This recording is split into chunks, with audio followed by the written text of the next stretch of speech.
All right. Yes, welcome. This is F Rap Critic. I'm your host, Boy Malik 16, founder of Plates and Crates. And no, I didn't go to John Jay to study law, but I did go to John Jay. And I'm joined today by two very special guests because we're going through a classic, a New York classic, a hip hop classic. I wanted to cover this when I was covering 1996 all last year because this album turned 25 last year. But no time like the present. I'm gonna let them introduce themselves first. My homegirl used to be a founding member, or I guess that makes her forever a founding member of Plates and Crates back when we used to do live events in New York. Who you be? I'm Shani, serial entrepreneur, known for Stilettos and Sounds, entertainment and PR, connecting arts and entertainment with the community. But now I'm known for On Point Like a Stiletto, consulting and coaching, and Solitude with Shani, Reiki healing. There you go. And that's just a few of the things that she does. She's being modest right now. Renaissance woman definition of it. And cool, our very, very esteemed, very special guest. I am honored to have this man here. I'm gonna let him introduce himself. And y'all might know him by many names, many hats, but we repping today. I'm happy to be here. My name is Cool Ruler. They used to call me Big Dex when Legal Drug Money was out, Lost Boyz album was out. And I'm mainly like one of the first producers that ever put something on that album, period. Pretty much. Yeah. I did most of the work on it. That's it. Cool. And if you haven't picked up on it, the album... He also has Cooler Beats Radio. You better talk about your show and stuff. Oh, I mean, I couldn't talk my talk now. I could talk my talk, but I just was, trying to stick to topic. You know what I'm saying? But yeah, you are like, the topic. Oh, really? No, but like my bro said, I wear a lot of hats. I don't know, just like, I guess, one of those, them Pete Rocks, them Kanye's. I rap and make beats, and I've been doing this for a really long time, since like coming out of high school. I first I met Jam Master Jay, and we did the Shifty remix, and then my second big project was this whole Lost Boyz album. With I did a lot of work on that. Since then, I've been signing Universal with a group named Quasar. Flex used to play our promos on the radio a lot. Red Alert, shouts to DJ Enough, who I went to Paris with one time. And then now I produce, DJ. I got a radio station, it's in hiatus right now, but it's called Cooler Beats Radio. Follow at Cooler Beats Radio. And I got a lot of joints out. Shout out to Jay Hardy, Jet Black, Jess James, Shot of God, and my man CeeLo Money. And check me out on Spotify, Cooler Root. Right. There you go. And y'all know how we do it. The links to all of those will be down below in the description. Y'all can check out Shani's business site. Y'all can check out Cooler's multiple endeavors and sites. And of course, y'all need to check out, since we talk about the Ruler, go check out the rapruler.com. If you want to vote on these albums, put your rankings in there. Again, the app is coming soon, but for now, y'all can leave them in the comments below, or y'all can check out the rapruler.com, where you go and use the I Used to Love a voting system. If you haven't picked up on it, we are talking about the classic album, Legal Drug Money by the Lost Boyz. And Shani happens to be extended Lost Boyz fan. And she's been in the business as a PR agent for years. That's why she's here. And I'm lucky to have two. Are we talking Queens? Is this both Queens in the building right here? Yes. Queens. Yes. Queens representatives. So we're gonna get to the real. And this is category 1, where we go over the album, the product itself. Before I do that, just a little background. This album was released in the summer of 1996. We all know that summer 96 was a jam-packed time in life. Multiple heavy hitting albums came out, and Lost Boyz fit right in there. This album went on the chart and do big things. We'll talk about that in a second. First dimension we go over when we talk about category 1 is Dimension 1, quality of the production. And again, honor and privilege to have you here, because you are one of maybe 3 of the main producers on there, if not the main producer. And I'll add to that, as much as I like to keep my personal opinion out of these episodes, you produce my 3 favorite songs on the album. Really? Title track, Legal Drug Money. I can play that anytime. Keep It Real, my joint, my anthem. And then Straight from the Ghetto. So Wow. among a bunch, but I was like, oh man, like what an honor. So let's talk about that. On this album, what are some of the instruments used and some of the equipment that was used? A lot of records. A lot of records. The MPC 60, a Kai S950, and occasionally some Moog keyboards and stuff like that. That was in the studio, D&D Recording Studios in Manhattan. Shouts to Joe Quindy, my favorite engineer for that album. He was there alongside me. Yeah, legendary studio.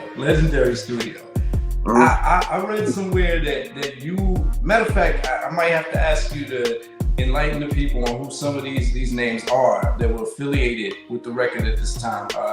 Charles Soup, manager, group manager, Butt Naked Tim Dog, and Sex. Who are these people? Because I heard y'all were responsible. MP Rock did the year. Go ahead. MP Rock did the year. Right. It's an interesting story. I'll just answer your question directly. Charles Soup was the group's manager. He actually went to school, York College, with Mr. Cheeks, and they were like buddies. And then when this thing happened, Cheeks knew he was like a real organized kind of dude. And he said, yo, why don't you handle this for us? And then, he kind of helped take it to the next level. And he met, things happened here and there, but he eventually met Butt Naked Tim Dog, which was an A&R for Uptown Records and Universal. No, he wasn't an A&R for Universal. He was an A&R for Uptown Records, and he helped direct the album for like a long time up until Uptown tanked. And they took the whole project over to Universal, where Lost Boyz was the first artist on Universal Records when they opened up. And, Butt Naked Tim Dog was still involved. Who else you said? Mr. Sex was a producer that Butt Naked Tim Dog had introduced to the project. And rest in peace to him. He's no longer here. Yeah. And that's what happened. It's interesting. You said this is the quality of production dimension. All right. And you picked three. You said Straight from the Ghetto and Legal Drug Money and what else? Keep It Real. Keep It Real. It's so interesting that this is that segment and you brought up those three, because the reason Mr. Sex was even introduced to the album, Pete Rock, like Shani said, and Easy Mo B. How you can leave Easy Mo B out? He had two bangers on the album, Lifestyles and Jeeps, right? And the reason they were even introduced, because mind you, I was 19 at the time, and my production was dirty. I just came from messing with Jam Master Jay, who Onyx was his brain baby, right? And they had like a lot of dirty production. And when I did that remix for Shifty with him, he taught me some things, like, as far as like using records as inflections to back vocals. When somebody say something crazy, you find like a horn blast and put it behind the vocal, right? So I took that with me at 19, 20, right? I took that with me to the Lost Boy venture. And I started like drowning the album with like samples and random sounds and stuff like that. And that same Tim Dog used to call me like a zone producer, because like I used to, just add a whole bunch of, like, I heard sounds and just added I cluttered the records, I guess. You know what I'm saying? And at a young age, he didn't really know how to explain to me, don't do that. You need some singles. You know what I'm saying? So I wish he would have told me, just clean this record like Renee. Renee, I originally produced, right? And I wrote the hook for her. Everybody knows, I always say that I wrote the hook for Renee. But yeah, I originally produced that record. But one day I came into the studio and found that Mr. Sex had produced another version of it, that bling, that version that everybody knows and loves. You know what I'm saying? I was mad at that beat for a while long. It's fire, but it replaced my beat. You know what I'm saying? So I didn't dig it for a while, but that's just my take on it. I want to, inform you. I'm so glad you said you used the word dusty, because I was trying to find a way to respectfully point out at the quality of some of those tracks that wound up being kind of album tracks, right? Those are right. You're responsible for a lot of the darker feel of the album, which honestly was the glue that held it together, because we know this album is full of big samples, not just like any samples, like full rips, right? You take a song like Music Makes Me High, it's just straight Vaughn Mason bounce rock skate roll just stripped down, right? And get up. Get up. Get up. Get straight Stephanie Mills, what you gonna do, right? There's not a lot of sneaky sampling. It's like obvious sampling. And your tracks, even though you sample too, there is this like grit to them. Like I've heard that Barry White sample a bunch of times for the one you used to Keep It Real. What? Come on, baby. But it's something about it that made it like it had edge to it. So you're saying that's just a lack of knowing, the lack of experience, the way you would just do your beats from just being young? Dirty. Queen's dirty. And I got shouts to Big L, not the rapper Big L, but like a hustler from Harlem who one time they used to manage Cheeks, and he kind of brought he literally brought the wax to me and said, yo, do something with this. You Keep It Real, that Barry White joint. And that's what I did. I flipped it and it came out like that. So yeah. I guess lack of knowing how to make your drums sound crisp, like that Easy Mo beat punch, that Pete Rock, for lack of knowing, kind of turned out to be a good sound. You know what I'm saying? But that's how it came up. Yeah. But it fit because even Pete Rock's production on a beat like Yearn, he went for like this like muffled feel. Because we've heard clean, super clean Pete Rock production. He went for like a little warble. He had like the bubble warble machine effect, but his bass lines and his drum hits were kind of muddled. And I think clean sometimes could be a bad thing, because when I listen to Lifestyles of the Rich and Shameless, it's almost too clean. And Mo B was using some sounds that sounded, like they just hit the mark of not being outdated by the time this album came out, which I'm gonna bring up in the next dimension.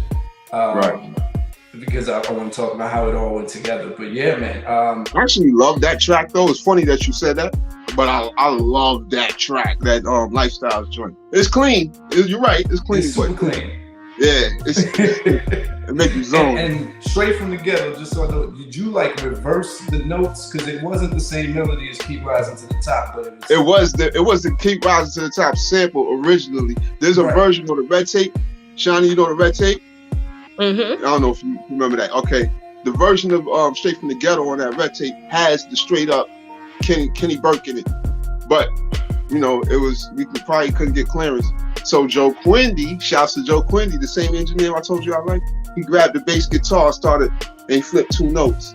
You know what I'm saying? So now it's ours. We'll flip them, because I was like, this is genius. Why didn't anyone do this before? As many times as that song's been sampled, it just gave it new life. And that's the thing about sampling. If you're gonna do it, giving it new life is big. And y'all need to get your props for this album being kind of like a precursor to what was about to happen, because this was right before Diddy came in '97 and just swept the game with all these 80s samples. With sampling was just the only way you could get played on. We just made it. It was the middle of the 90s.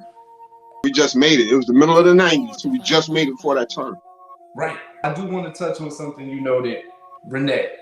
Now, being from New York, I think most of us, I know for sure, because I used to sit in front of the radio, I heard 3 versions of this song before I think it was even a video was made. It was originally on the Don't Be a Menace to South Central While Drinking Your Juice in the Hood soundtrack. And so I heard kind of Caribbean inspired version. It had like maracas in it. It had a little bounce to it. And then I heard the one that I think has Mona Lisa singing on it, the Janet Jackson inspired version, the slow one.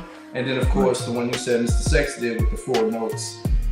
And shoot, the 4th was the one that I did that was actually on the Uptown version of the album. But those 3 remixes you're talking about was all Butt Naked Tim Dog and Mr. Sex is doing. Just to, I guess, promote the record, how they market records and so on. But let me just add a little extra. It kind of messed up the publishing, because I started seeing my Renee checks go low, because I wrote the hook, right? So I'm supposed to get like 5% of the record. But when they did all that remixing, somebody messed the paperwork up and left me out. So I had to go, you know what I'm saying? Do my due diligence. I didn't get everything back, but I got some back. Yeah. Right. So it wasn't, you're not saying it's like underhanded tactics, just kind of that lost in sauce confusion? I'm not saying that. I'm not saying, I really don't know. Honestly, I'm not going to, I really don't know. I'm going to chalk it up as an honest mistake. You know what I'm saying?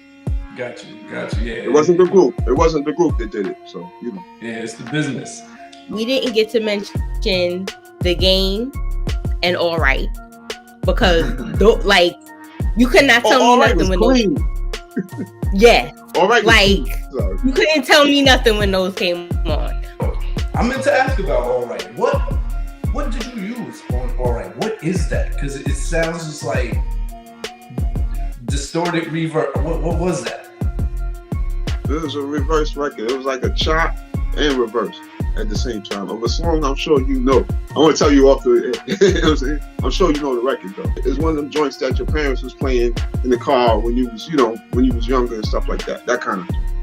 It's a popular record. Yo, yeah, we'll talk about that more. Thank you, Johnny, for putting that in check. You know what? You got the exclusive. It's Murphy's Law by Sherry. You know Murphy's Law? I don't know that song. That's that producer here. Yeah, it's that joint. You knew that one, Shawty? Yeah. No. Oh, you know it? Yes. Okay. Yeah, that's what made All Right. Cool. Cool. Shawty, what you giving the production on the scale from 1 to 5? I mean, I'm gonna give it a 5. I mean, no, keep it 100. Keep it 100. No, for real, because I mean, think about the transitions, everything. Like, and the thing is, like, when you know the dudes from the Lost Boys, not just like Mr. Cheeks, like it just encompasses all of their energy. Like, and they're just like the voice of the dudes of LB fans. So, yeah, I'm Gotcha. I also want to give credit. I know Clark Kent has something to do with one of the songs on there, and also the producer of the final song, Problems, which is Freaky Ty solo. I forget his name, but it's something that Do Off the Black Prince. Clark Kent did the original version of Get Up. He's the one that had the idea to do Get Up. I don't know why Mr. Sex did it over, but Mr. Sex did it over. And even Clark Kent's name was in the lyrics at one point, and then it switched up. Do Off the Black Prince is a dude. Actually, I know he was a barber that worked in the barber shop at the corner of Freaky Ty's block. And he was when I was in the group Quasar, he was a good friend of one of my partners, right? And he used to come to me to get like tips on how to work the MPC, making beats and so on. And he used to make beats after I didn't see him for a while. He used to be in the barber shop playing his beats, and Talik went in there one time. I heard one of them joints and started trying to came up with something to it, and that was 3,000 Problems. That's how he out of the blue just ended up with that song on the album. Wow. All right, what would you give the quality of production overall? That's everybody's plus yours on a scale from 1 to 5 for this album. All right, real quick, albums that I give 10s to are joints like The Chronic, like Dr. Dre's catalog, like people who really go in with production. And I wouldn't really say this was that type of album, but it has some dope joints on it. So I would give it like a 4. Like a 4. Okay, yeah. Cool. I appreciate the honesty. That takes us to dimension 2, which is the cohesiveness, how well all that production goes together. So I heard that most of the songs from their demo that was being shot around the time, it was like you and Charles Sue were involved with, bringing them to the labels, and the demo, all the songs for the demo wound up being on the album. Not all. Out of State Money wasn't on the album. A couple joints didn't make it, but 2 joints that didn't make it ended up being on the Rhyme and Reason soundtrack. That was on Niggas Don't Want It Over Here. That was on the Rhyme. That was supposed to be on Legal Drug one, and Plant a Seed was on the Bulletproof soundtrack. And yeah, basically, me and Charles Sue, he was managing them. And me and Cheeks was voiced for like a while, because we used to have prior to Charles Sue, we used to have another manager, you know what I'm saying, that brought us together, like, yo, you make beats, you rhyme, y'all got to meet. And so we had a lot of records that didn't really, before they was Lost Boys, it was just me and Cheeks, you know what I'm saying?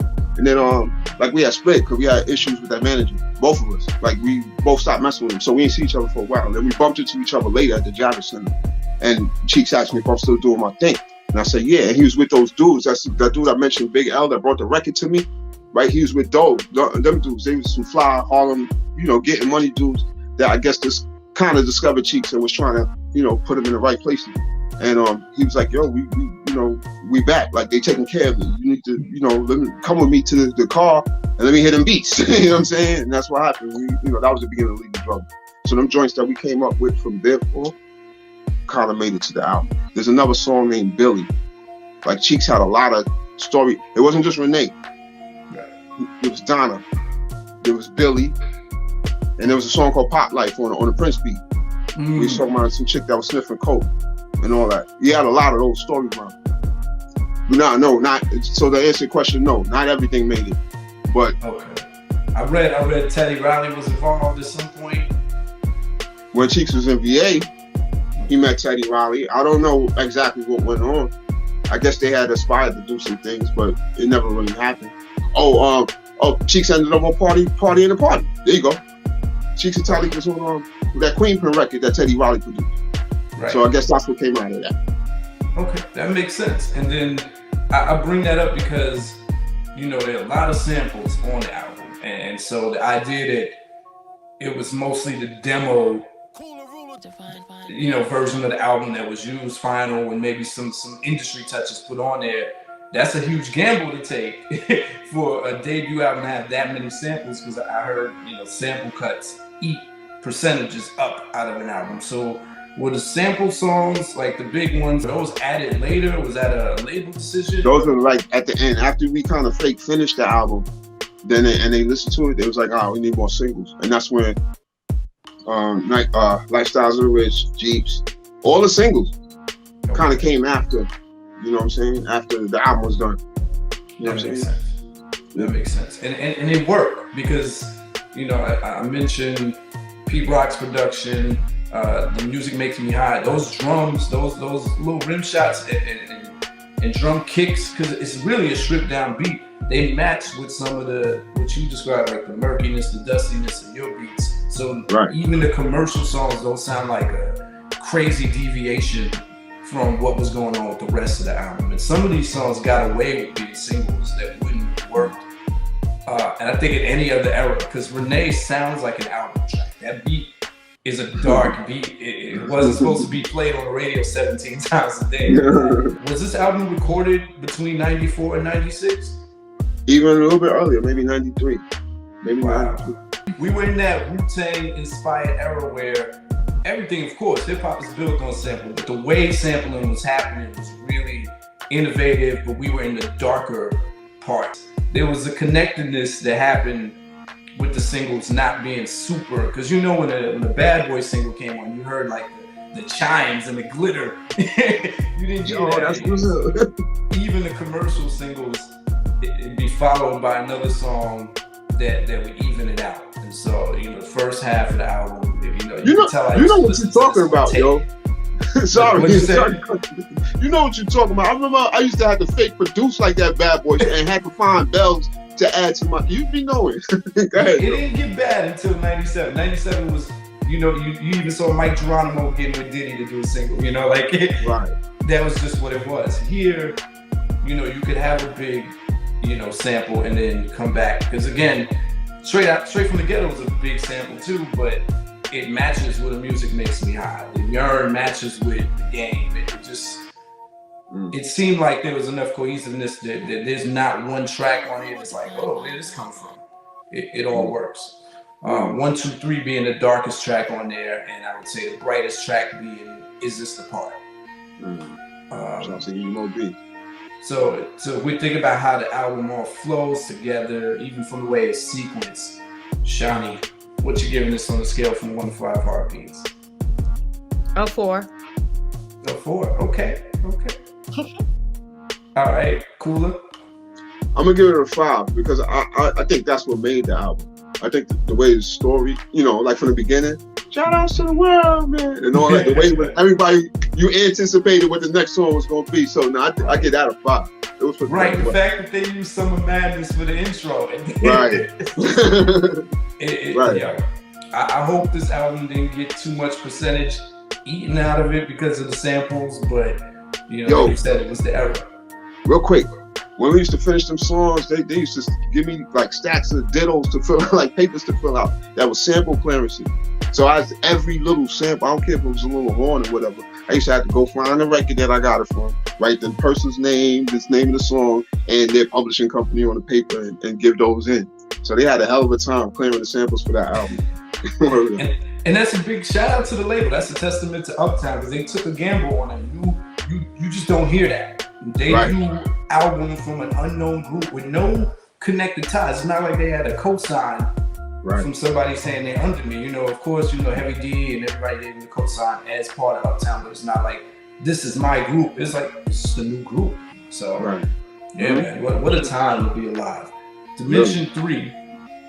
Dimension 3 we jump into, and Shawnee, you can speak to this well. The intentional mood or tone on the album. A lot of albums don't have a mood or tone, so they just fly all over the place, and or a lot of albums think they're setting the tone and they don't do it well. I think there's two currents that run on this album. It seems like one, Lost Boyz is super duper invested in showing you their side of Queens. Up until this point in the 90s, or even from the 80s, we heard a lot about the northern tip of Queens, the Long Island City, Astoria area, right? Queensbridge and all that. But this is South Side. Now we had Onyx, and I'm so glad you mentioned you did the Shifty remix, cool, because that's one of my favorite songs of all time. But Onyx was giving you this super, I don't even know, I'm trying to respectfully put it. It was a exaggerated, animated version of Southside, right? It is what it is. Yeah, it was dope. But it is Boyz Boyz is trying to give you their side. They're trying to let you know what Southside feels like. And then I say the other undercurrent here is ghetto. Like, unlike other rappers at the time trying to go on yachts and stuff, everything was about ghetto, whether it was desperation or celebration. I feel like ghetto was the main thread. It's ghetto champagne, ghetto tears, ghetto party, ghetto. Lost Boyz represent Southside Queens wearing Timbs and jeans, right? They're big on that. Does that sound about right? Yeah, it's accurate. It's F. Yo, these dudes were really like, you know, that buddy feeling you had when you with your boys, you know, when you right out of high school, and like they were really the type to go to a party and be so, like, I don't know, they'd be infectious to the people that they would start bugging out and have everybody doing what they doing, and nobody knew who they was at the time. You know what I'm saying? They was always like this, especially Ty, Shawnee, you know Ty. You know what I'm saying? So like Cheeks was already a dope rapper, and anytime he said something that got Ty hype, Ty would just he'd be the super hype man regularly until he started rhyming. He did used to kind of rhyme, but not seriously. But then when the deal came, you know, he polished it up a little bit. But he was mostly that man that made, you know what I'm saying, made the mood happen. I can't say it was no one member. I just know Cheeks is the dude. He's the loving ghetto, every 1,000 ghettos deep type dude, and Talik is the dude that's gonna hype that. And Lou and Spig, they there with it all day. You know what I'm saying? They are very important to the group. By the way, I have to add, there's no Lost Boyz without Lou and Spig. I don't care what y'all say. You know what I'm saying? They was really they was like. Matter of fact, Lou came up with the name Legal Drug Money. Put it that way. Yep. Lou is the go-to man for a lot of like, just Lou, what you think? Lou is the man, and trust me. A lot of times, the ones that you think the quiet ones. Right. Yeah. Gotcha. Right. Lou, he's talking all over out. Yeah. I'm from Harlem, right? And I felt like I understood Queens when I listened to this album. Because I mean, up to then we had the nice part. I mean, they won't admit it. I don't think most of them would admit it. But Hollis was represented strong in the 80s. You had Run DMC, you had LL. And it went to Queensbridge from there. So was this an accurate depiction, Shawnee, of Southside Jamaica? I mean, it's not known as Cop Killer Queens and South Suicide for no reason. Those are not accurate depictions. And think about Pharoah Monch talking about 113th Precinct. He ain't never lied when he's talking about 113th Precinct. And that's literally our part of Queens. Right. No lie. Right. That's what I feel like. That's what this album encompasses. Like the summertimes in Lincoln Park at the basketball. The fun part about it. I used to go there just to hear Ty's voice, like yelling at people during the summer. But like Rula said, like whatever, like it would just turn into a party. Tournaments would be a party all night long, just chilling, and also not the remember park jams, that. not just tournaments. They turn into park jams. Where you got like 5 DJs come out with a wall of speakers. You know what I'm saying? And it always turn out to be like an MC showcase. You know what I'm saying? Not like a showcase, like them corny showcases. Where your favorites, Spank G, Fred Dro from Onyx. Who else was out there? P.I. You know what I'm saying? Okay, A+, yeah. But I'm talking about at the park, in the parks. There were a lot of OG rappers out there. Cheeks was one of those. That's how I first heard of Cheeks. Before I even met him, and this was like so long before Lost Boys happened. I heard about Cheeks off Grandmaster Vic tapes or D-Wit tapes or whatever. And the way he used to flow on that joint, I was surprised to meet him. So I was already like a fan of him before. You understand what I'm saying? So yeah, that's how Queens used to get down. We was really, I mean, look who we had. We had Kid and Play. We had Salt and Pepper. Look at the type as far as the art is concerned. We had Run DMC. We had super level C Casanova Rudd, right from where Ty lived. They live right in the buildings, literally walking distance from where Ty lived. You know what I'm saying? So yeah, you can see how they was like fun artists. And now that was like in the 80s. So you know how things get a little more gritty in the 90s. That was the version of Kid and Play that we had. You know what I'm saying? Kid and Play and Salt and Pepper, Lost Boys. You dig what I'm saying? Yeah, like I said, for good or bad, ghetto was the main thing. It was like instilling pride in being hood, and also I got to get out the hood. It was, but it worked. Like, so you hear like straight from the ghetto, and Cheeks is describing all the things that could take him out, but why he's dedicated to it. And then you hear something like Get Up, and I've always liked the Get Up remix. I think DJ Scribble did that, the one with the Brick House sample. But that's my go-to party song. I could play that anytime, and that just sounded like a ghetto party. It's like the Wicks on the mix, and we up here drinking liquors and beers. Like everything was ghetto. I gotta give them props for maybe being ahead of their time too, because some of that griminess was ahead of it. You know, it came back in '98, and it became fashionable. Because I think after the glitziness of '97, once DMX came in and was talking about desperation rap, right? I got a lot of dreams, but I'm not really chasing them. You know, that's the stuff Cheeks was talking about all throughout this album. He's always referencing what the crew's going through. He's like, Talib got mouths to feed, you know, like it's always. So there's as much of the celebration, that desperation rap wasn't fashionable back then because everybody else was super bragging. What we giving this on a scale from 1 to 5? I'm gonna give it a 5. Yeah, I gotta give it a 5. Because I went away to college at that time, so I would listen to this and just think go home. Yeah, I feel you. I think you were telling me that too. Yeah, I can see that. Yeah. All right, Dimension 4 is the distinction of the songs versus the repetition of the words and the sounds. So like, this is talking about the redundancy on the album. So from the production standpoint, Cooler, you think that the album hits any points of monotony or redundancy in the beats? I can't say no, I don't think so. Maybe no, nothing. I'm not gonna search for something. I mean, I think if you're a super production nerd and you want to be picky about similar drums and bass lines being used and stuff like that, some of the stuff that ties it together being the Achilles heel too, but I don't think you're gonna find a lot of the same instruments or the same kind of patterns used throughout this album on the production. I think when you do get repetition is in the lyrics. You know, sometimes Cheeks kind of runs out of new ways his favorite word is me and my team. To hear him use a lot of the same words, and he never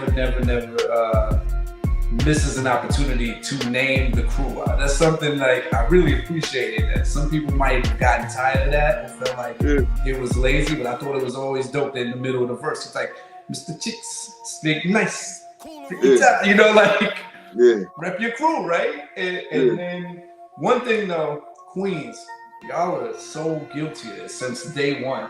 Y'all got your own slang, and sometimes y'all get lost in that Queens slang, thinking that only, I don't know if y'all think only Queens has listening, but like, y'all got words that no other borough use. So, especially in the 90s, it was like hoo-ops and calling dudes who are like lame, sexy. I never understood that. and chicks Smitty's called Chick Smitty. Smitties. But look, Cheeks coined the word treat. Wow. I did not. That shit's universal, man. Shani, you concur? Yeah, I mean, working with Camp Low, they got their own language. So, yeah, I mean, I think wherever you come from, you have your own thing. Yeah. Like, yeah. You're right, because the 90s was the time for that. 90s, Wu-Tang lost a lot of people. Mobb Deep lost a lot of people. Yeah, these dudes was like, Cuddy. And we were like, they use the word Cuddy as cousin, but we knew Cuddy as crackhead. So we like, which one is it? Yeah.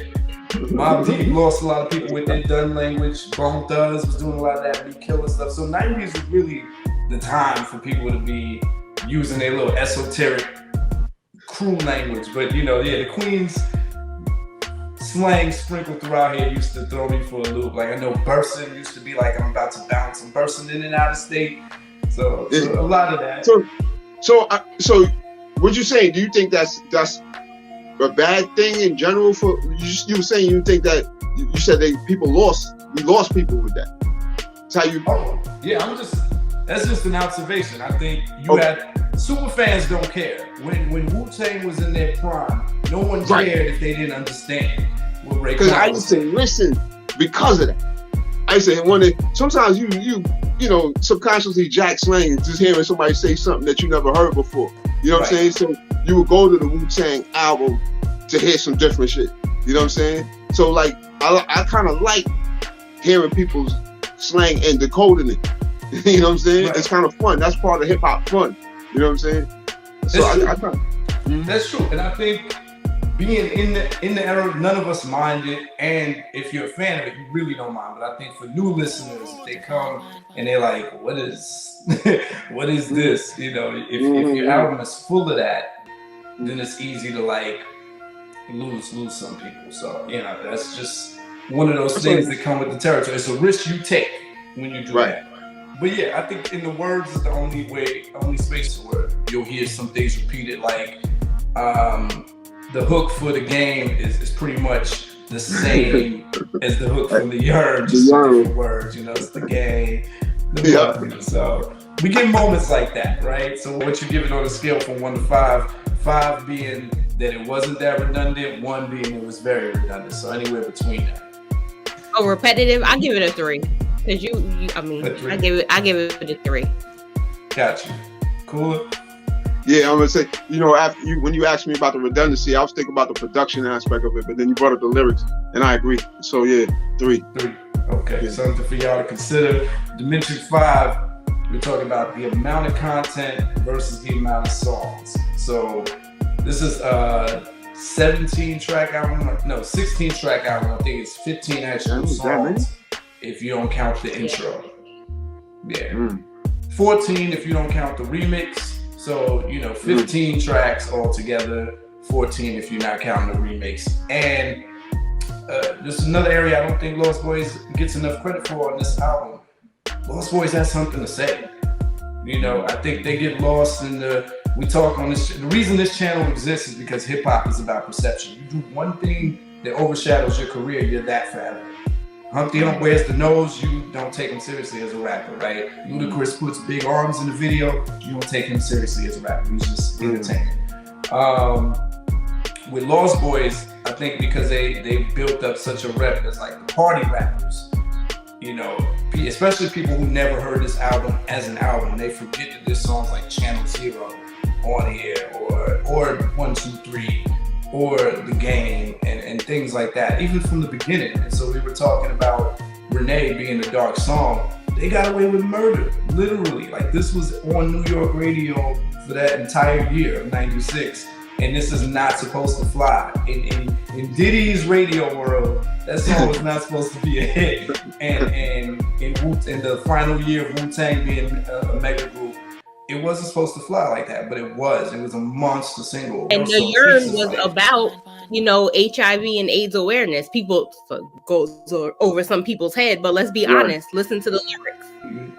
You brought it up. It's an HIV awareness song. It was on the America's Dying Slowly soundtrack. And so they broke a lot of rules, but like at least half of their singles were message music, cautionary tales, and then compared to harmonies. Because we see a lot of albums that have like 24 tracks, and it's the same thing every song.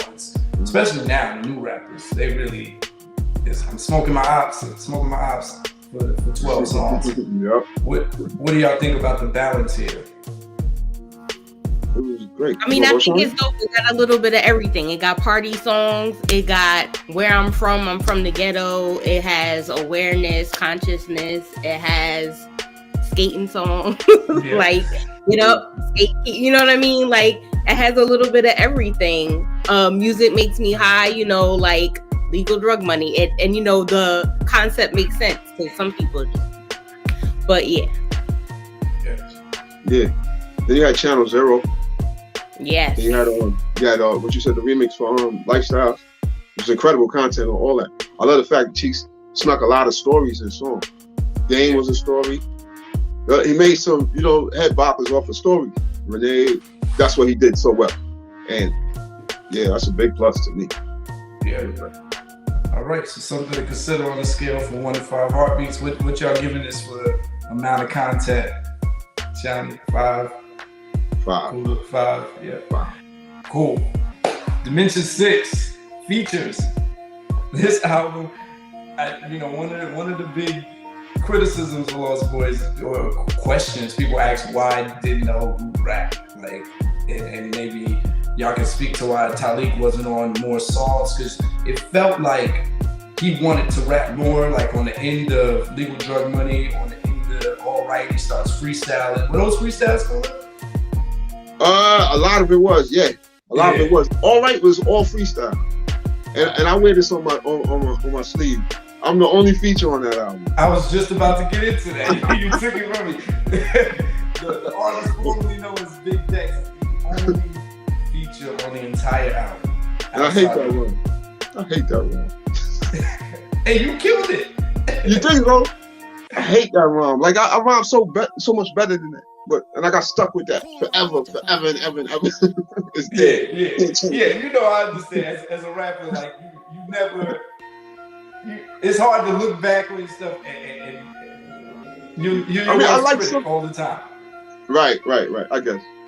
I mean, I be liking some stuff that I do, but that one rhyme, I just wish I could have did it over. And the whole process went so fast. Before I knew it, the album was out. I was like, damn. Yeah.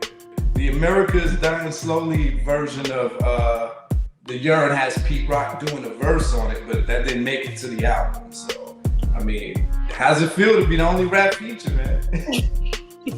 You know, I talk my talk with it sometimes, but you know, but then again, the verse sucks, so it's like bittersweet. So to me, but a lot of people said they did like it. So Johnny, you know Talik well, you knew Talik well. Like, do y'all have an answer why Ralu didn't rap? Let me not act like I know him. Why Pretty Lou didn't rap and why Talik didn't rap more on the album? I wasn't in the studio. You gotta ask Dex that question. Lou actually did rhyme before. He did, you know, he ain't really. it didn't sound too good. He didn't really like it for it. So he just left that alone. Spake rhymed a lot. He didn't make the album though because he wasn't rapping back then. But after that, Spake started making records. Okay. But well, on later albums, you hear Spake rhyme. So was Freaky Ty supposed to be on more verses, or is just kind of getting where you fit in? There was no real rules. Cheeks just made his songs. Cheeks was just writing his songs. If Ty felt it, he would hop on it. A lot of times, if he didn't feel it, like if he realized, I give you this gem. You know, Ty's not on Renee at all. Right. He didn't like that record. He thought it was too pansy. It was too, you know, girly girl. If Ty didn't like something, he ain't mess with it. You hear him hyping almost every song on the record, but besides Renee. Yeah. But the version I did, he was on. Gotcha. That makes sense because Freaky Ty is like the only song on the album that's like deliberately aggressive and violent. It's the only song where he's talking about I'm going to body somebody. I was like, oh, that's different. It's the dog. 1, 2, 3,000. You talking about 1, 2, 3,000 problems? Yeah. I was like, this is different for the rest of the album. It's the only song. It is, but it's the way he told the story. Like, I'm a visual person, so I always had like different visions in my head of him going out to Hempstead because my family from Hempstead. You know what I mean? Like, Right. Yo, I want to give real quick. I want y'all to see if y'all get one guess each. Who Talik's favorite rapper was, like his one of his all-time favorites. Okay, Shani, who'd you say? Tupac. He don't sound like nobody to me. Okay, who'd you say, Malik? I said G-Rap. Yup. Absolutely. Listen to On the Run. Listen to I Got a Job for the Mall making keys. Right. Right. Now listen to 1, 2, 3. It's a cool summer night. You know what I'm saying? That kind of thing. He loves you. That's wild. Yes, I mean, the features are something to consider on a scale from 1 to 5, because I mean, they're such a self-contained group. They really got away with this. 4 members in the group. That's some Destiny Child. I mean, like, and Cheeks really held it the most. But I mean, wow, yeah, something to consider on a scale from 1 to 5 heartbeats. This is a question of whether the features hurt the album or not. So 1 means that it really messed the album up. 5 means it added to the album. So on a scale from 1 to 5, that's my favorite song. So 5. Right, is your favorite track? like I used to be sitting in the back of the car, like my close friend. Like I used to be sitting in the back of the car. They knew when All Right came on to pull the car over because I was getting out to dance. That's it. Wow. It's funny that you brought that car thing up, because I was actually on Godbrook Boulevard. This is the first time like the album first came out. I'm still a no-name. I'm still new to the game. You know what I'm saying? I'm not used to this fame. I pulled up on my verse just went off. I pulled up on somebody and my verse just went off on All Right in their car. They was blasting, bumping. And I'm like looking at them like dead, and I froze. I didn't want to say nothing. I just wanted to see their reaction. I normally would say, yo, you know that's me, but it just blew me away. You know what I'm saying? Wow. I used to be sitting in the car with my snacks listening to Lost Boys. Who does the intro on All Right? But naked, no, Cheeks. Back as a boy, I long to be that nigga. Yeah. Love. That's Mr. Cheeks. And Butt Naked doing his best Dolomite impression. Yeah. You know, Cheeks' uncle is Gil Scott-Heron, so he's really into that. You know, that preacher. I did hear that. Poetry. That's crazy. Shout out to Aunt Pat. That's crazy. What Cooler, what you giving this on a scale of 1 to 5 for the features? For you, one feature. 5. There's a lot of features on albums back then that you know, and they didn't really have them beside me, whatever, and it still did well. So yeah. Yeah, that's a great point, man. Go ahead, brush your shoulders off on that. That's only Dimension 7, the most subjective dimension out of them all. The weakest songs, and do the weakest song, or does the weakest song take away or weigh the album down? It's always up to personal choice. If you don't like how much the album uses samples, you might consider that a weakness. If you were expecting super duper lyricism, that you might consider this a weaker album. If you thought it was weak because every crew member didn't rap. So it's always super subjective. Do y'all feel like there's a weak song on the album? If so, what is the weakest song in your opinion, Shani? I used to listen to this album from beginning to end, back to back. So no. Got you. Weakest songs. All strong songs is like in the beginning. And it goes to like Keep It Real. It goes to like, you know, we call Legal Drug Money. There's another song in between there somewhere. Then it's Get Up, Begin. Is this? It's just the part. I love all of them joints, man. It's my weakest joint, or at least the song I listen to the least. Mm-hmm. That's a good question. Probably something I didn't produce. Probably, I don't know. The weakest song, shoot. Probably Straight From the Ghetto. Wow. It's a dope song. That's my point. It's a dope song. So that's the weakest song. And I gotta add, that was the first song that ever played, the first thing that ever came out of the speaker when New York Undercover ever touched the screens of TV. Wow. Yep. Soon as it came on, Straight From the Ghetto played. Okay, Shani, so if I rephrase it that way, does that change it for you? Is there a song that you listened to the least when you did play this album? I mean, because Straight From the Ghetto is heavy, so I would say like there'd be sometimes I didn't want to listen to it. but it still don't take away like the essence of it. You know what I'm saying? Gotcha.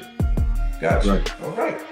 So, and that's why this category. I mean, that's why this dimension exists, because we get some albums where people feel like, man, if only they took off this one song or this two songs. I hear people say that about a lot of double albums. They're like, man, that album could have been one album, right? So if you feel like this is not an album that has a song that brings it down, then on the scale from 1 to 5, you would give it a 5 because it doesn't mess it up. And if it really tanks it, you would give it a 1. So what you giving the Shiny scale from 1 to 5?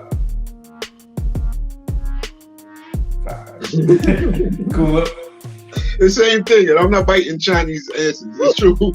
I give it a 5. Gotcha. All right, Dimension 8. We almost done here. Mass Appeal, and so this touches on what I was bringing up in the repetition dimension. Cooler. Mass Appeal is where you consider things like that. Like, how does me using this slang that other people don't get, or how does that limit my reach, right? Even though we know we got fans in Holland and Tokyo who don't even know the language, who love it, it's still maybe in Nebraska they're not gonna rock with you because you're using way too much New York slang, right? So those things are what get measured on this dimension, because it's like, how much of a chance did this album have at even going big like that? And so this album, broke a lot of rules. It didn't have conventional singles, and it also had conventional singles. It had 6 singles, which was very rare back in 1996. You usually, it's the era of 3. You get 3 videos and your time is done. 3 singles. It has 6, and then half of those being message music singles. Renee, The Yearn, and Lifestyles of Rich and Shameless. Big deal. And then the other 3 are straight party songs. Music Makes Me High, Get Up, and Jeeps. What am I missing here? Jeeps. Like Scoops and Beavers in the Bench, right? Monster hits. And almost every producer got their shine on a single. So, except, but we're not gonna talk about that. Yo, check out Grand Scheme 1226. By the way, I'm not just. I gotta plug that there. Check out Grand Scheme. I'm gonna edit it. Produce that whole album. All right, go ahead, though. No, but this album did go gold, and it had videos for all 6 of the singles. How much of a chance did y'all feel this album really had to be big? Did it even have a chance of going double platinum, or was it always destined to be just like a New York album? Right. Very good question. Didn't know how I felt. I remember not knowing how I felt. I remember I loved the music. I remember everybody in, that wasn't a Lost Boy that I would bring the tape home to, wanted a copy. I remember, everybody loved it. But I didn't, in comparison, it was like nothing I ever heard before in comparison to what was out. So I wanted to see when it touched down what was going to happen. And it surprised me. Well, not really. It didn't really surprise me, but it was like, okay, good. It did work. I was glad. Shawty, what you think? I mean, I just remember when they did the Lifestyles video, and it's like the whole Southside Jamaica was there looking for, and I was like, this. I don't know. I just had a feeling that it was going to be bigger than what anybody thought. I thought it was definitely going to have more influence than what people really thought. Oh, let's talk about the Battle of the Beats. When Lifestyles went against everything that week and won, that's when I knew, damn. It's so crazy. Yeah, and for y'all that are watching outside of New York, Battle of the Beats was a huge deal. We talk about Hot 97 in its heyday. It's how a lot of records became hits, because they had to get tested and voted on. And Battle of the Beats is also like where the legendary Eat the Takeover, that was like kind of the last Battle of the Beats thing. Right. I still, Lifestyles is an anomaly to me, because some of that instrumentation, I hope I get to speak to Moby, because it almost sounded like that beat reminds me of Rumors from Club Nouveau with that. It is. That's where it's from. Oh, that makes sense. Jealousy. It's from Club Nouveau. Yeah, he jacked up. And so but there were interesting decisions made on there. Like the decision, and I don't know if it's the group themselves that are doing the humming underneath. That's like the second bass on that. That's Tim Dog. Nobody's on the studio. He probably did that on his own. That's Tim Dog. That's crazy because that became a part of the beat, like the voice as an instrument. And he did it at the same time he did the Dolly Up, Mr. Lost Boys Crew, and Mr. Cheek Cheek. That's the same time he did the. That makes sense. Yeah, but some of that was outdated by '96. Using like random reggae, patois in the middle of it. That was like so '93. And then it felt good though. Beat with the horns, like the big horns and Mobiles. It wasn't supposed to work, but it worked. And it wasn't wrong. and so when you hear a song like, now that you said earlier that the label added some stuff later, you could tell they went from this I'm here to impress Queens mentality to this I'm here shout out to the world, man, because music makes me high. They're shouting out everybody. They're saying West Coast, they getting high. But Jeep's Lex Beamers seemed like they didn't care about nobody but Queens. They're like, this is our New York song. We in the hood. Which one was bigger? Which one is bigger? Music or Jeeps? On that same note, which one is bigger? That's one.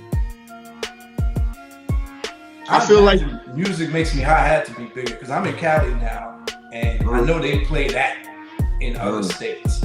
I feel like Jeeps is one of those New York hits, like Whoa by Black Rob. It's like you're gonna hear this at every New York party. You might not hear this as you go more south. See, I heard Jeeps on Moesha one time, and I don't know. Moesha like the New Yorkers. It's like these guys. Yeah, Fredro. Right. Wow. Queens, yo. That's but yeah, man. Yo, it's a huge deal. The album went gold. Renee went platinum. I believe so. I would probably more than that. I believe so, but probably more than that. I never got like a plaque for that. I got a plaque for the album. The album went gold. That's just off top me saying that because they play it so much still. Like. And that's with all the versions and all the madness that happens and the confusion. That too. But we saw Cheeks be able to recreate this magic on his own because I feel like Lights Camera Action could have been on this album. Like it's the same. Using the popular single, doing that shanty style, and they fit in this lane that you don't see a lot of rappers able to do. Biggie was able to do it, Fab, where they get the female audience and the male audience. They were grimy enough that dudes felt it and got with it, and then the women liked it. They really had songs that women gravitated to. I was asking Shani, I think, in one of our combos, if like this was like party music for us. She's like, yeah, even in college, you were introducing people to the album, right? It was an energy thing, man. When you hear Charlie, like it bring you out of your shell. You think what I'm saying? So even if you didn't think you would like it, you wouldn't have liked it. Because then the way those two dudes interact when they start doing all this, you know what I'm saying? I think they start doing the LB shuffle at a party, it's over. Right. And the visuals or the dopey dough. Yeah. Once you seen the visuals, it came back with you when you heard the song. So that the visuals were super important. Yeah. So something to consider on a scale from 1 to 5 heartbeats is something that New York needed at the time too. Where again, everybody was super Wu-Tang and Mobb Deep out mafioso, and this is right before Puffy made it glitzy. They were right in the middle with a nice healthy dose of grittiness. And I think Cooler said earlier, like bring some of that Kid and Play energy back. Like we wearing Timbs and jeans, but we gonna like go in a circle and go around Rosie too, right? So. What y'all giving this on a scale from 1 to 5? The mass appeal. 5. Their mass appeal was everything. Shani, Africa, Zimbabwe. Sorry. No, go ahead. I was about to say Zimbabwe and Africa. They love a lost sport. They especially when he said from the best in Zimbabwe. Hey, he was talking about the club. He was talking about the club, but when they went to Zimbabwe, oh God, people lost their minds. Now they love That's crazy. That's dope. And they might be one of the only rap groups to ever shout out African country. So, Right. They was the first to go to That's so Africa, I dope, believe. Dimension 9, my favorite, the 3 I's. That's impact, innovation, and influence. Impact did impact and influence is not the same? Well, impact is like what was felt when it came out. Innovation is what was created or introduced to the game by this album. Influence is like did anything spark from any trend start, and do we see any rappers doing things? I don't think they started many trends. The only thing is Lil Kim tried to do that record after him. You know Wait, I gotta differ. Cause wasn't nobody wearing Carhartts like the Lost Boys until they was wearing their Carhartts. But who ended up? Oh, you know something? You damn right, Shawnee. Because Lil Wayne, I heard him. I didn't hear him actually say this, but I heard it's been said. Lil Wayne said he grew his dreads because of Mr. Chief. And what's their name? Saint Lunatics. They said they was like pretty much trying to copy Lost Boys, and you know, to a degree, respectfully. You know what I'm saying? So I guess I think most of the 3 I's happen from their image more than the music. I don't know if anybody ever tried to rap like Lost Boys afterwards, and we damn sure didn't see more groups come. This is kind of like the end of groups. After this, we didn't see a lot of groups, but that look, that iconic look of bringing twists back, twisting braids, dreads, it lingers. It separated it from the pack for sure. It stood out in the 90s. Right. That was the style that we only saw in the early 90s when everybody's doing it, then it died off. And then with this look, it's like that it fed into the whole ghetto brand that they were going for too. I just want to say, so I wanted to say it a little while back because you saw my Onyx and you saw my Lost Boys with the dreads, and I wanted to pull up both of their first albums. If y'all can't pull up Back the Fuck Up by Onyx and pull up Legal Drug Money, and look at the covers. Right on the covers, it's all 4 head. You know how they, right? Yeah. Both of them, right? One member in each group died. They both from Queens. I produced both of them. I got both plaques on my wall, so I always seen that. I stared at them like, oh shit. Like it's something to that. I mean, there's 2 4-man groups from Queens that both was groundbreaking, and you know, I just wanted to, put that out there. that was a mic drop moment. That's cool. I'm doing the rebate face over here. Right? Yo, thanks for pointing that out. No doubt. I want to bring up the Music Makes Me High remix because of like everything that was going in that era with East Coast, West Coast. But you know how music is universal to bring everybody together. Like to me, that's what the Music Makes Me High remix was for me. Right. Like that Queens has this influence. You know what I'm saying? This influence on the West Coast too. But the Carhartts though, that's a Queens thing. Sorry. Yeah, Carhartts. I don't see Carhartts much anywhere but Queens.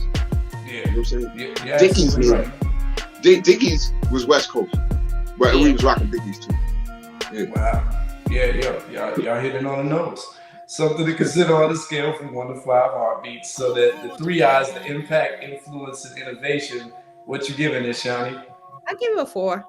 Okay. See, I had to put it up first. All right, the final dimension 10, the overall timelessness and uniqueness of this album. So where in music history does this album sit? If we go back and listen to it, does it still sound like a special piece of music? Is it different from what came out in 1996? Does it stand out? And does it sound outdated? No, it don't sound like anything that came out. Not to me. Does it sound outdated? It's a nice play that. Oh yeah, I ain't hear that in a while. So does it sound outdated? Yeah, it don't sound like what's out now. It don't sound like no drill music or nothing like that. So yeah, I guess it does, but it's still a dope classic. It's dope to listen back to it. Well, I mean, the reason this dimension exists is because, of course, you know when it came out, it's not gonna sound like. But some stuff is old but classic. You listen to Marvin Gaye, it just never gets old. Right. Some albums you can't, like I just reviewed Ultramagnetic MC's album, Critical Beatdown. That sounds completely dated. The replay value of it is lost unless you connect it to some nostalgia. But there's other stuff that's old that you can play and it's timeless. If you play Pay It in Full, it still sounds classic. So not so much, you know, can you tell it was made in 95, but more like, if I play this today, can I listen to it without cringing? You know? Okay, yeah, I think you can listen to it without cringing. I think you can. Yeah, so it has that timeless value for you. All right. We talk about this a lot on the channel. Y'all use the cheat code on this album. The cheat code wins every time. It's hard to mess up when you sample a song that other people already love and you do it justice. So, you know, again, straight from the ghetto, using Everybody Loves Keep Rising to the Top, and y'all did it justice. Y'all breathed new life in it. So it already has a 50% chance of winning because of the familiarity factor. So the samples here were all used brilliant, like even if they were straight rips. So that helps it feel timeless. And then nobody sounds like them. It also helps when you don't sound like nobody else. Yeah, so scale from 1 to 5. Shani, you saying it's timeless? You give it a 4 or 5? Not 4.5? Really? Yeah. And Cooler, you say 5 too? Yep. Yeah. Timeless. Yeah, I was just playing Keep It Real in the car having a party like 2 weeks ago with myself, not caring. So. Well, I seen countless videos of like for instance, I saw mother and son in the car, both reciting the like, I think they were white too, or Latino, both reciting the lyrics to Renee. I was like, damn, and they different generations. I was like, damn. So yeah, yeah, you know what I mean? I get them a 5. Man. Yeah, it's living forever, man, and so dope that you are part of this historical body of work. Like, it's got to be.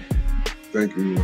It's got to be a good feeling to know that you lived through that, through your contribution. You know, you don't like your verse anymore. Yeah, I mean, yeah. Well, I shouldn't have said that because I don't want to affect it. You know what I mean? Mess it up in y'all minds. But that was just a personal I was letting out. But yeah, it's a lot of feelings I get from it because I'm not gonna sit here and say I wasn't mad. I didn't catch that single. I was young and I wish I handled my business better. And I wish I would have, you know what I'm saying, had like the, you know, did Jeeps or Lifestyles or something like that. But ultimately, yeah, hell yeah, I was proud to be part of the album. That was some different shit. You know what I'm saying? It was a nice badge of honor to walk with. You know what I'm saying? Hell yeah.